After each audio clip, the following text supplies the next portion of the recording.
বসফরাসের বুকে প্রেমের গল্প। এই শহরের বাতাসে এখনো ভেসে বেড়ায় প্রেমের গন্ধ। এই জলের ঢেউ এখনো জানে রাজপ্রাসাদের গোপন গল্প। এখানে একসময় হেঁটেছিলেন হুররাম সুলতানা, আর এই আকাশের নিচেই স্বপ্ন দেখেছিলেন সুলেমান দ্য ম্যাগনিফিসেন্ট।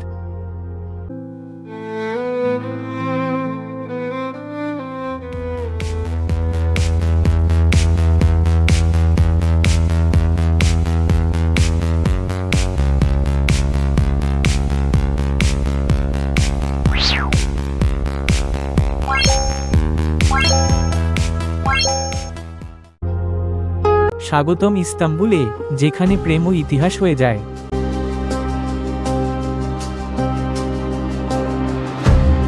বসফরাসকে শুধু একটি জলপথ বললে ভুল হবে। এটা যেন দুই মহাদেশের মাঝখানে দাঁড়িয়ে থাকা এক প্রেমপত্র। এক পাশে ইউরোপ, অন্য পাশে এশিয়া, তবুও তারা একে অপরকে ছেড়ে যায় না।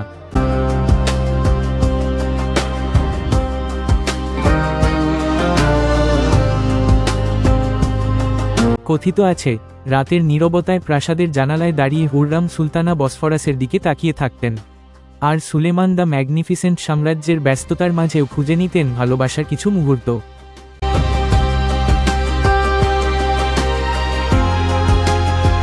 ক্ষমতা, রাজনীতি, যুদ্ধ, সবকিছুর ওপরে ছিল তাদের এক অদ্ভুত প্রেম।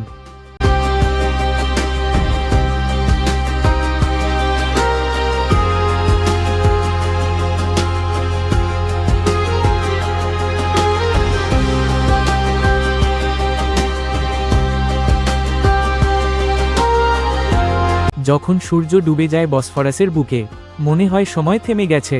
জলের প্রতিটি ঢেউ যেন পুরনো প্রেমের গল্প বলে যায়।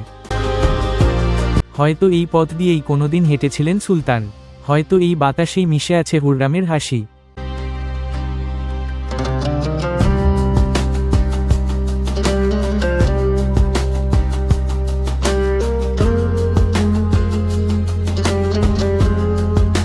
বসফরাস আমাকে শিখিয়েছে, সত্যিকারের সৌন্দর্য শুধু চোখে দেখা যায় না, কিছু সৌন্দর্য অনুভব করতে হয় হৃদয় দিয়ে।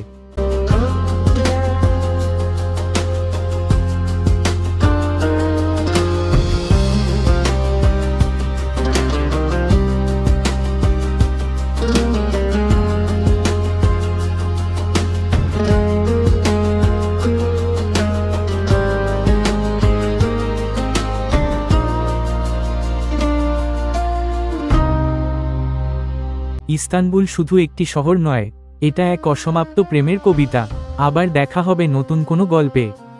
ভিডিওটি ভালো লাগলে লাইক দিন, শেয়ার করুন, আর সাবস্ক্রাইব করতে ভুলবেন না। সবাই ভালো থাকবেন এবং আমার জন্য দোয়া করবেন। আল্লাহ হাফেজ।